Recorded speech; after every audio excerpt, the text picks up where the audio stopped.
5 weeks, 9 countries and nearly 14,000 kilometers. I made a journey to the north of Europe, a road trip to the North Cape.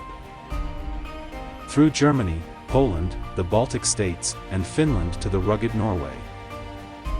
From vast forests and big cities to deserted coasts and impressive fjords, each day brought new adventures, stunning places, and breathtaking views.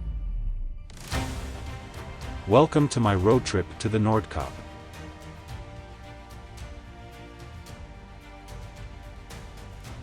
In the previous video, I began my adventure and visited beautiful locations in Poland. In this video, I continue my journey and take you to the southernmost country of the Baltic states, Lithuania. This country was formed as early as the beginning of the 13th century, after which it merged with Poland and became one of the largest and most powerful states in Europe. Eventually, it disappeared several centuries later and was re-established after World War I.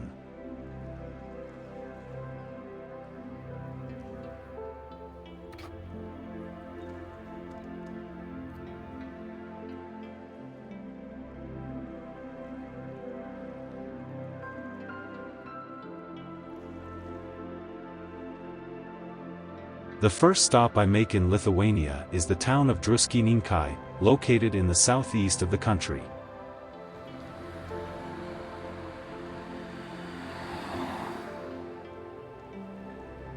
The name of this town refers to the water springs found here, which have helped it grow into a spa resort. In addition to the beautiful blue Russian Orthodox Church from 1865, you will also find stunning villas and a large recreational park with several lakes. From this lively town, I continue my journey to the capital city of the country, located slightly further north. Along the way, I visit a transmission tower designed as a lookout point, offering a stunning view of the surrounding forested landscape.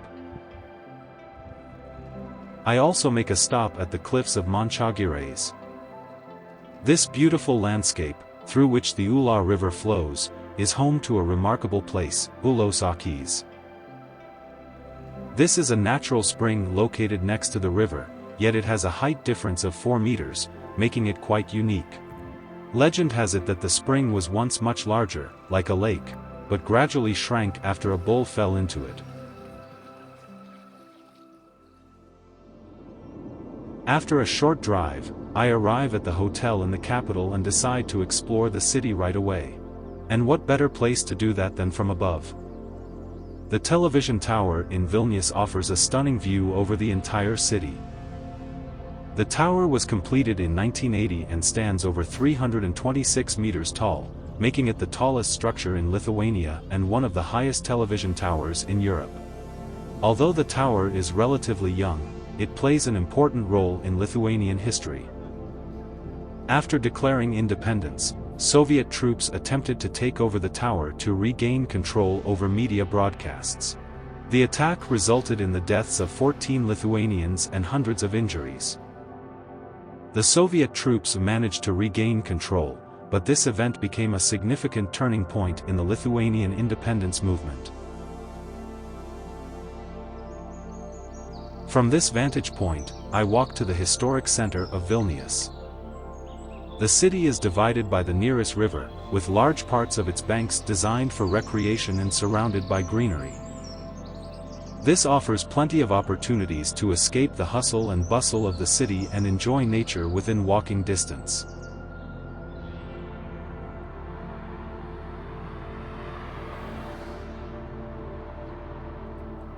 The Old Town is a UNESCO World Heritage Site and is one of the largest medieval old towns in Europe. In the center, you'll find many beautiful and historic buildings, including the university and the adjacent Church of St. John.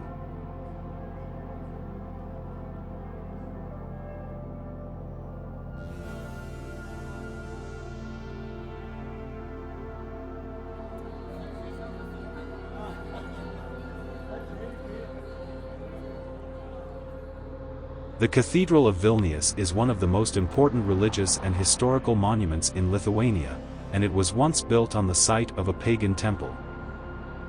For a long time, it also served as the location where the Grand Dukes of Lithuania were crowned.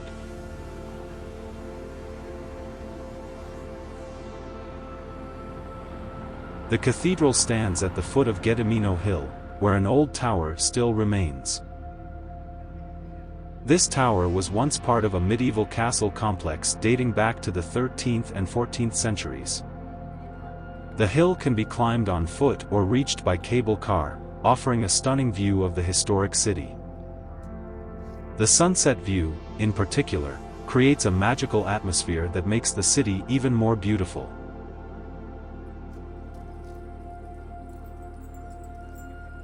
As evening falls, I take another stroll through the charming, narrow streets of the center.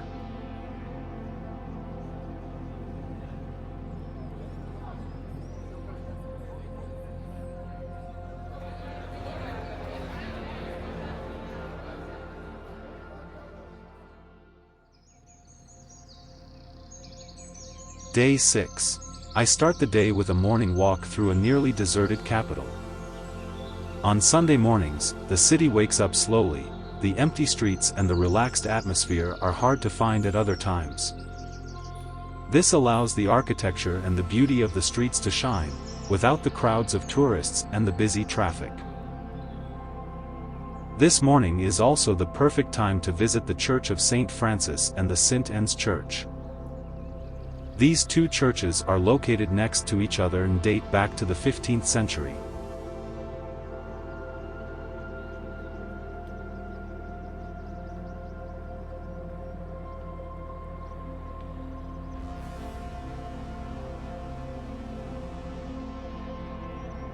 Over time, the churches have suffered significant damage from fires, looting, and wars, resulting in a blend of different architectural styles.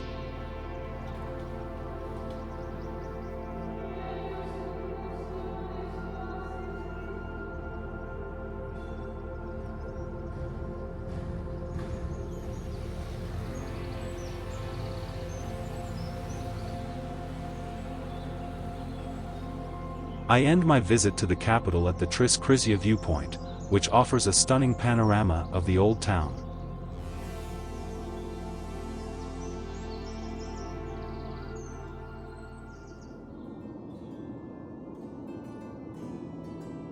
I travel about 28 kilometers to the west, where one of the most iconic landmarks of Lithuania is located, Trakų salos Pyplių. This beautiful castle is situated on an island in Lake Galvė, making it a unique spot.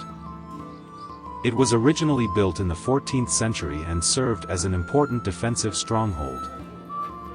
After the fall of the Grand Duchy, it fell into disrepair and was further destroyed by the Swedes during wars in the 17th century. By the early 20th century, nothing more than a ruin remained of the once flourishing castle, and plans were made to restore it. The restoration was halted due to World War I, but eventually resumed after World War II, under the Soviet Union.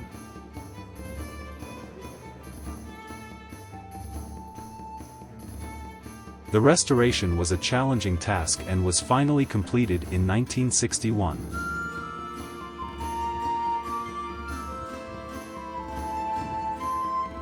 The castle became a symbol of national pride, representing Lithuania's medieval glory, and is a reminder of the country's independence.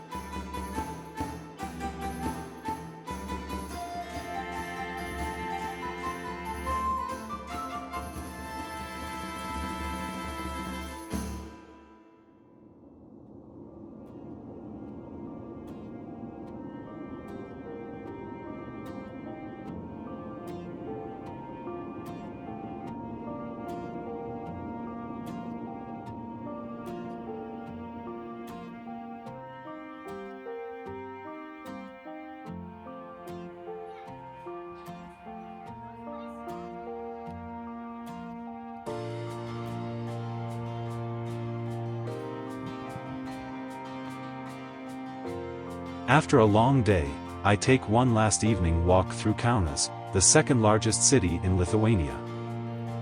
This city was already mentioned in the Middle Ages, and due to its favorable location in the country and its position between two rivers, Kaunas quickly grew into an important trading center.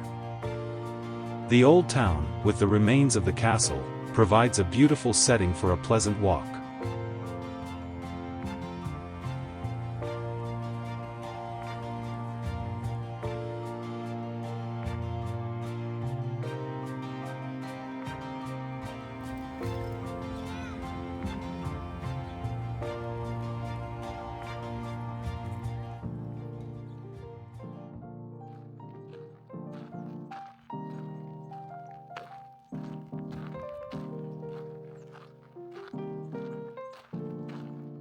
Just outside Kaunas, along the banks of the Nemunas, you will find Pyplių piliakalnis, an ancient hill fort dating back to the early Middle Ages, or perhaps even earlier.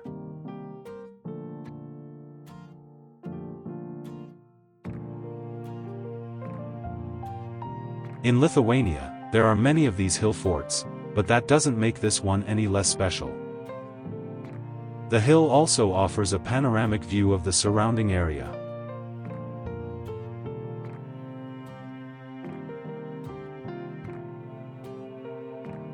A second hill site I visit is the group of hills near the village of Druskininkai, also along the banks of the Nemunas.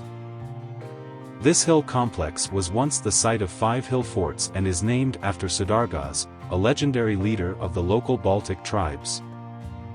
Various excavations have been carried out at both hill forts, uncovering weapons, pottery, and tools from the Middle Ages.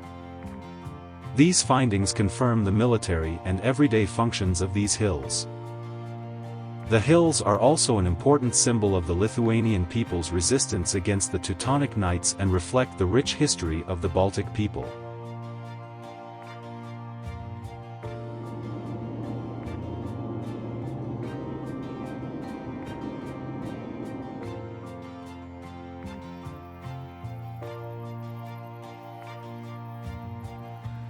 The Tauragės Castle was built during the Russian occupation in the early 19th century. Initially, it was a residence for a noble family, but it was soon taken over by the Russian authorities and used as a customs building, military barracks, and even as a prison. Today, it serves as a regional museum, art gallery, and library.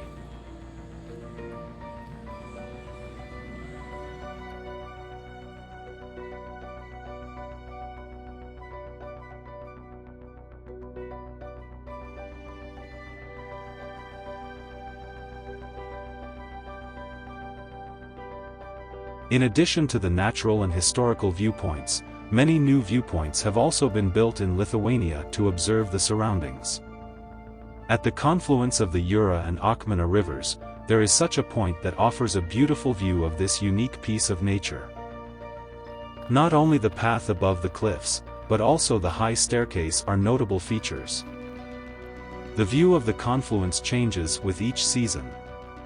In winter, there is a contest between the rivers to see which freezes over first, while in summer, the color difference between the two waters is clearly visible.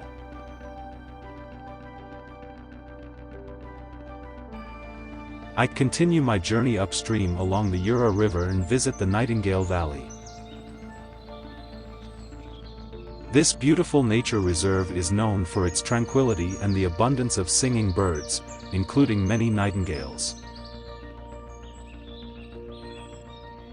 It is a lovely place for recreation, but also for a walk over suspension bridges and along the steep cliffs by the river.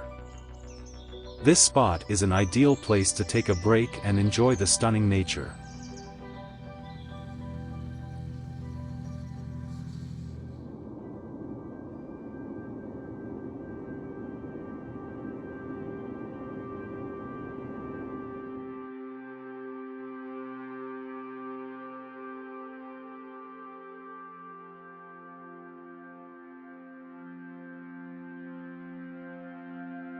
I continue my journey northward to climb one of the highest hills in the Žemaitijos region. The Šatrijos Hill, with an elevation of approximately 228 meters above sea level, was formed by glaciers during the last ice age. In Lithuanian folklore, this place is closely linked to pagan rituals. It was believed to be a sacred site where pagan gods were worshipped. Additionally, it was said to be a gathering place for witches, giving the area a mystical and mysterious character. From the top of the hill, it's clear that this is one of the highest points in the region. The distant views and the folklore make this place well worth a visit. As the day comes to an end, I decide to visit one of the most unique and symbolic places in Lithuania. Kryžių kalnas, or the Hill of Crosses, is a pilgrimage site known for the thousands of crosses placed on a small hill. The first crosses are believed to have been placed here in the 19th century, during the uprisings against Russian occupation. They became a symbol of Lithuanian resistance against oppression, particularly during the Soviet occupation. Many attempts were made by the Soviets to remove the crosses, but people kept placing new ones.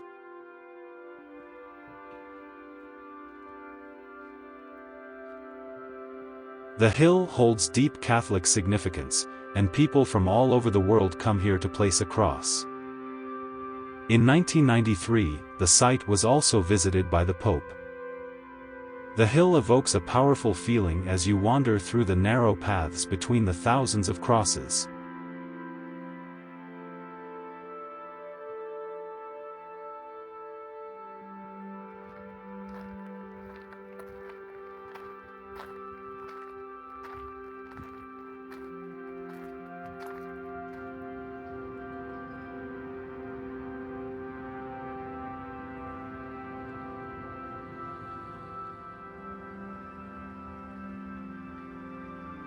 In the town of Pasvalys, located by the river Svalja in the northern part of the country, I am preparing for my last stop in Lithuania.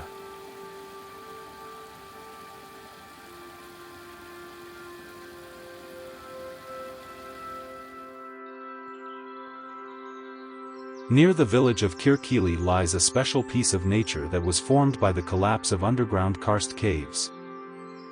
These sinkhole lakes have irregular shapes and sizes and have become part of a rich ecosystem of plants and animals.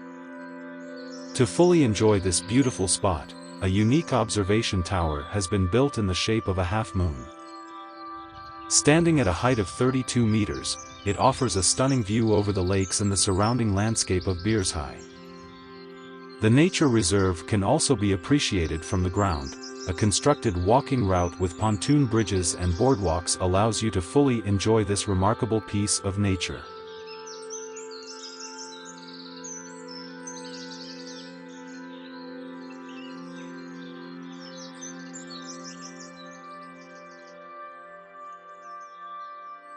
Unfortunately, this brings me to the end of my adventure in Lithuania and the end of this video. In the next part, I will take you through Latvia.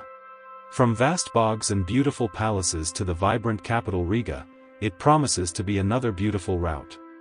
If you enjoyed the video, don't forget to like and subscribe to my channel so you won't miss the next parts. Thanks for watching and see you soon.